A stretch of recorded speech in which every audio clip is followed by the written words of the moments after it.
श्री माता वैष्णो देवी यात्रा पर अभी भी रोक बरकरार है। आज लगातार तीसरे दिन यात्रा को मुलतवी रखा गया है। बोर्ड इंतजामिया का कहना है कि मौसम अभी भी खराब है और अकीदतमंदों की हिफाजत को देखते हुए फैसला लिया गया है।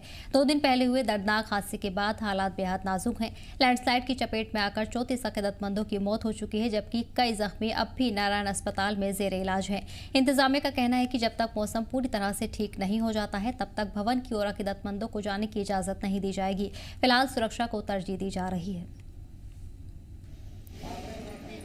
यात्रा स्थगित हुए आज तीसरा दिन है और मेरे बात करूं तो होटल एसोसिएशन के प्रधान राकेश वजीर जी मेरे साथ है। वजीर जी, ये जरूर जानना चाहेंगे कि लगातार यात्रा भी आज तीसरा दिन बंद हो चुके हैं, रेल यातायात पूरे तरीके से कटरा में ठप पड़ा हुआ है, श्रद्धालु परेशान हो रहे हैं, उसको लेकर होटल एसोसिएशन किस तरीके की मदद कर रही है? देखें, आज एक तो पहले नंबर हम जितने लोगों की डेथ हुई, जो जख्मी हैं, हम उनके साथ हैं और त्रासदी की घड़ी में हम उनके साथ खड़े हैं। और as a matter of solidarity hotel association ने डिसाइड किया है कि उसके जितने मेंबर भी हैं, कोई से रिसेप्शन पर जाके कहेगा कि साहब मुझे होटल की ज़रूरत है और मेरे पास पैसे नहीं, तो उसे फ्री अकोमोडेशन दी जाएगी। मगर उसे कहना पड़ेगा। एक किसी वजह से हो सकता है कि होटल पैक भी हो, तो उस स्थिति में हमने एक कंट्रोल रूम नंबर दिया है 9596 002222।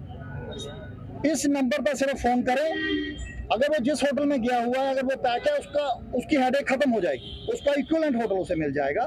और खास करके जो लोग जख्मी हैं और जिनके हॉस्पिटल में नारायणा में जख्मी हैं, उनके परिजनों को मैं आपके माध्यम से जरूर कहना चाहूंगा कि जो इस त्रासदी में जख्मी हैं, अगर किसी आदमी को 1 महीने के लिए भी रूम चाहिए होगा, उस प्रीमिसेस के अंदर ही रूम मिले। बिल्कुल। वजीर साहब, हादसा हुआ, श्रद्धालुओं की मृत्यु भी वहां पर हुई, कहीं ना कहीं मान सकते हैं कि बोर्ड प्रशासन अगर समय रहते ही यात्रा को रोक देता, क्योंकि स्कूल बंद थे, कॉलेजेस बंद थे, पेपर तक स्थगित कर दिए गए थे और इतना बड़ा हादसा नहीं होता। देखो, इसके ऊपर तो मैं बहुत ज़्यादा टिप्पणी नहीं करूंगा कि क्या हो सकता था, मगर अगर हम प्रिकॉशंस लेंगे, आज अगर हमारी यात्रा बंद होती तो कोई आदमी कह नहीं सकता था। और जब स्कूल बंद थे, कॉलेज बंद थे, ऑफिस बंद थे, बोर्ड के जब के एग्जाम आगे जा रहे थे, अगर कर दिया होता तो मुझे लगता एक अच्छी बात होती।